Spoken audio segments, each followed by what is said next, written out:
So as you guys know, I timed this absolutely perfectly, so just to make it look like I'm the only one that really does anything around here, I'm doing these videos when everyone else is just having a quick bite to eat.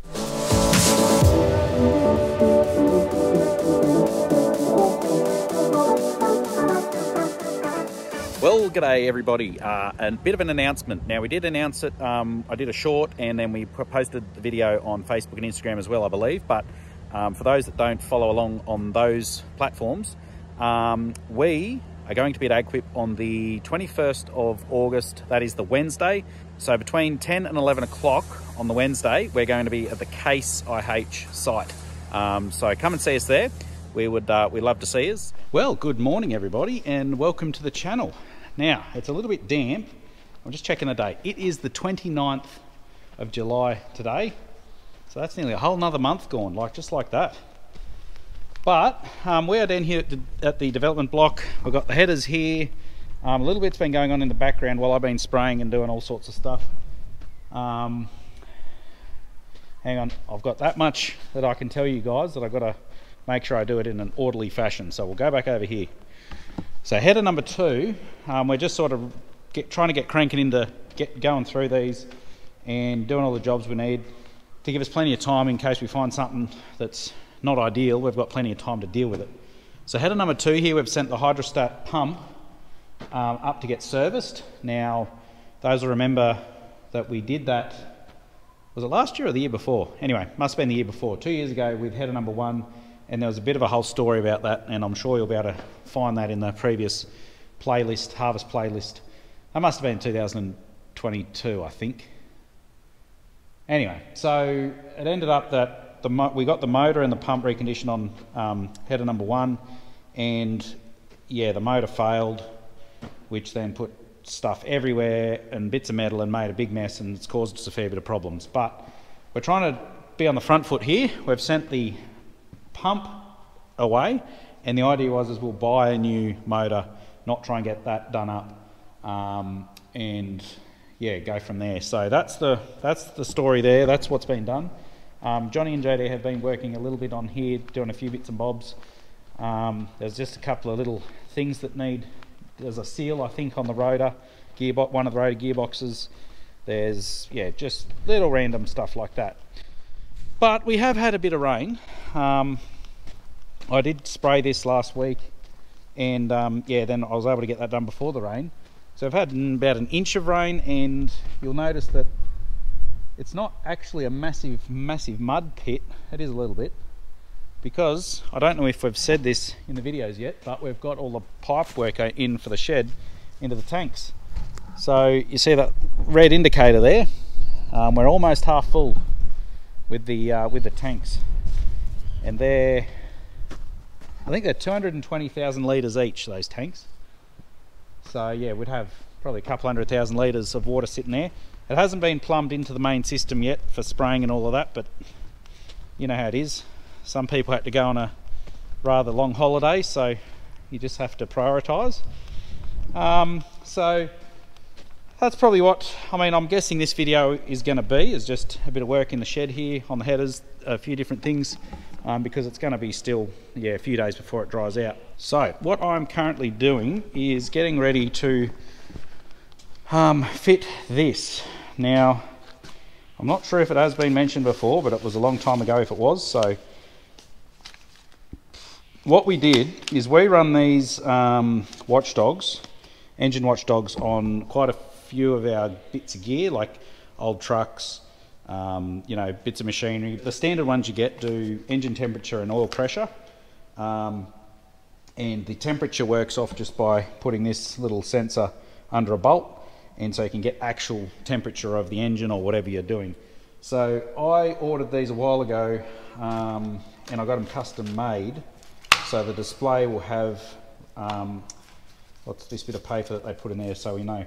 Yeah, so it's been customised to have RT-L and RT-R, which is rotor left and rotor right. So I've got 2 sensors, and we're going to do this to both headers.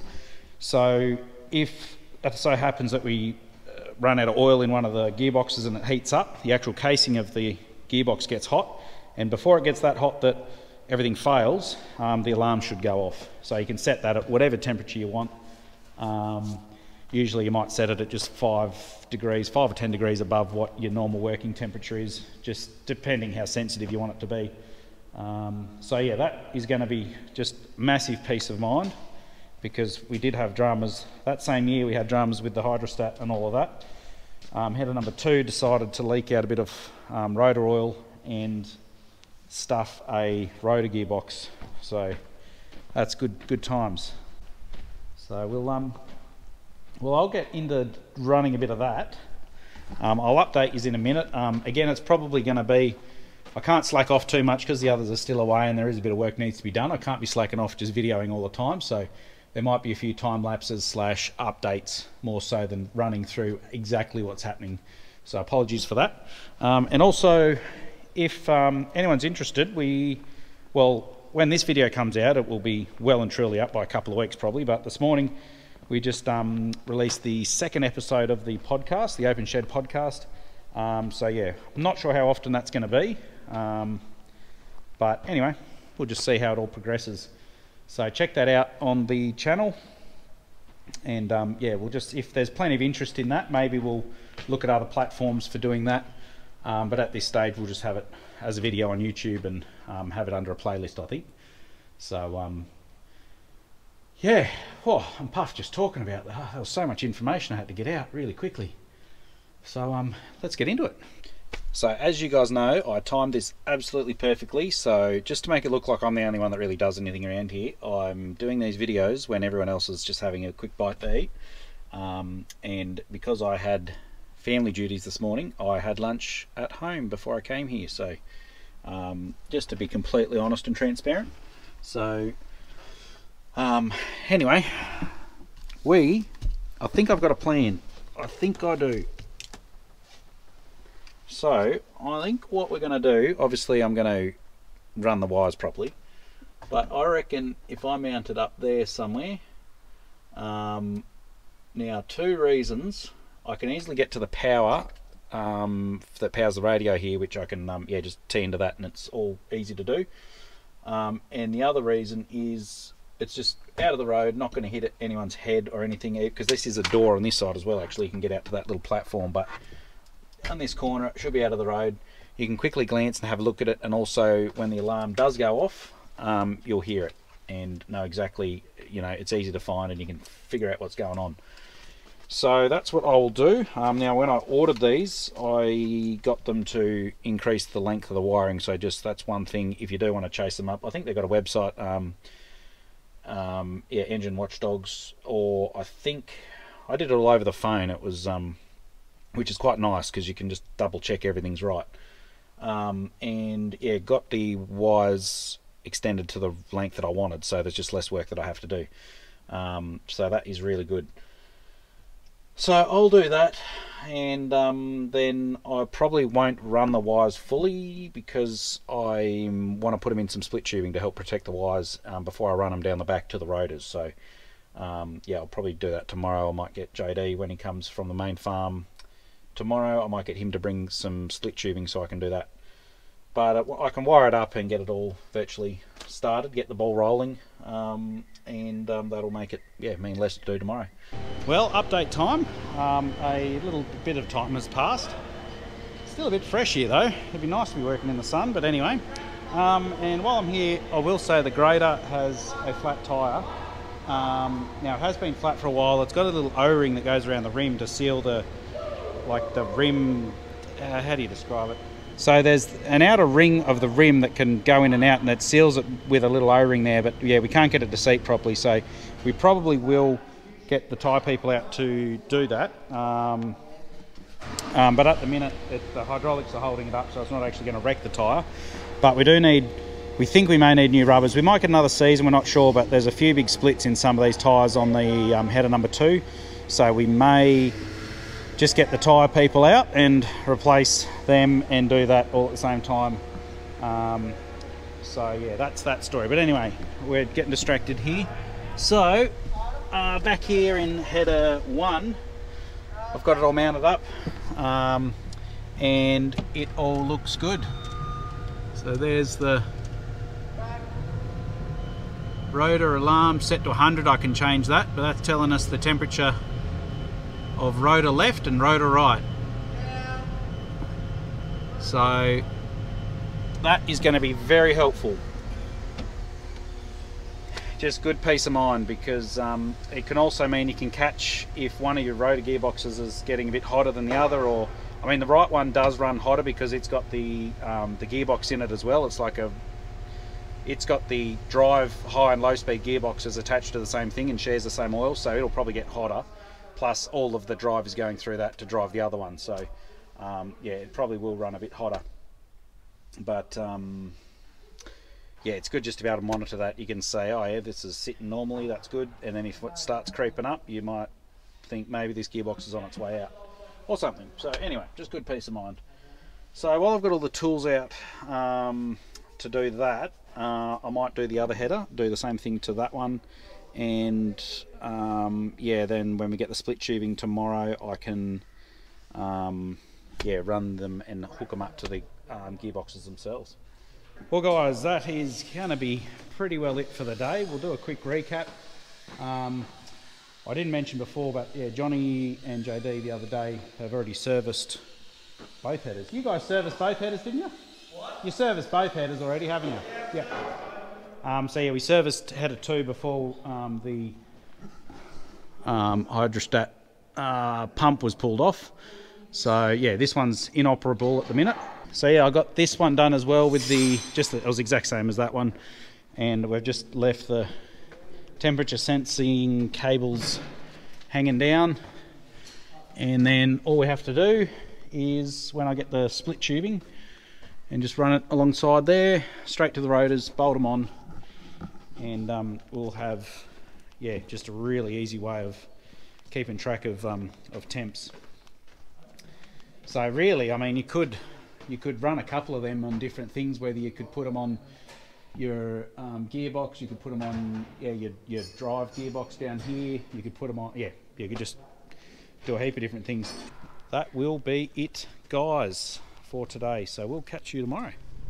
Well, morning guys, I'm just about to leave at home here, and very, very cold. I don't actually know exactly what temperature. Our thermometer is up a bit off the ground and sort of gets a bit of sunlight on it, so it's saying about 1 degree, but I think it was a bit colder than that.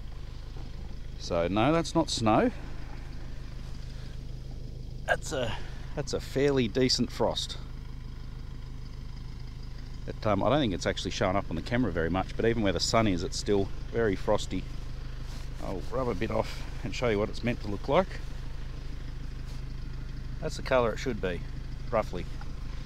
So, very chilly. Anyway, we'll see you at the development block. Well guys, yes, we have made it down here. Got slightly distracted doing a few jobs, but I've actually got to duck to town and grab a few bits and pieces and catch up with someone. So I'm going to take off a bit early here. We did just run the cables for those sensors for the rotors, the temperature sensors for the rotors. We've run them and fitted them up. Might need to extend one of them on header 2, just so it doesn't get caught up in the shaft, but yeah, all looking good. I think it's going to be a great thing. But I thought, instead of actually showing work today, what I will do, which is a bit weird because we don't actually get much fan mail, we got a letter from a guy named Guy Sigavs, sorry if I haven't pronounced that correct, but he's actually from Maine in the US. So he actually sent through a letter and some stickers. So if you do know him, or if he's watching, thank you very much. So yeah, got a few stickers and things from there. So yeah, he's just saying in the letter that it's very, very different part of the world, and I imagine it would be. So yeah, very, very interesting. So thank you. So I'm going to take off and we'll see whether I talk to you again today or tomorrow. We'll see what happens. Well, I'm back from town. I just had a thought. I'm actually going to wash my ute while I'm here. The roads are still a little bit muddy and that, but yeah, that's atrocious. So I'll give it, it's easy as, so I'll give it a quick soap up and a wash. So I'll put you on time lapse actually, and for anyone that is interested It's been a little while since I mentioned, but yeah, this is the setup we got from Chiefs Australia, so you can look them up online. There's a few distributors around, but mainly the best part of it is the soaps and the injector here. So this here, we've got that all plumbed in, so you can just turn that on and off, and it's already pre-plumbed into all these different chemicals here, which do different levels of aggressiveness, and then there's even a wax coating on there too, so really easy to use and it works really well. And that is, yeah, what we've actually found too is we've tried to use that soap with some of our just little foaming guns, but yeah, that injector does an excellent job of just getting the right amount of foam where it actually sticks to the car and it can do what it needs to do. When I've tried to use it with other ones, it just uses a heap of it and it doesn't foam up real well, and then you get up streaks where the chemical hasn't stuck to the car very well, and it's, yeah, so it is very important to get a good injector, particularly with that that soap. So righto, I'll get this fired up and I'll get washing. My favourite part about all of this is when you get the right tap turned on, is with these reels, you literally just plug it in, start it up, and that's as easy as it is.